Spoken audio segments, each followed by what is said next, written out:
Hi guys, welcome back to our channel Financeable. Today in this video I'm going to show you how to activate alert mode on MetaTrader 5. To do so, follow some simple steps with me. First of all, open your MetaTrader 5 application and make sure that you are logged into your account.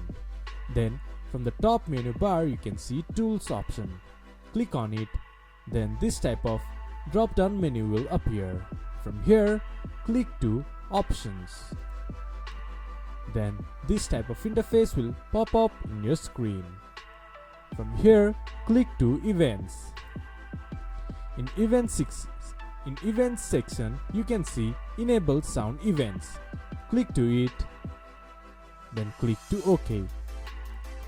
Then this will enable sound alerts for various events like logging in, logging out, trade execution, and reaching stop loss limit or take profit limit.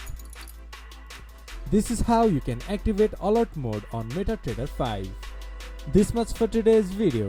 If you guys find our video helpful, please leave a like and comment, and do not forget to subscribe our channel and hit the bell icon. I'll see you guys again in our next video. Thank you for watching.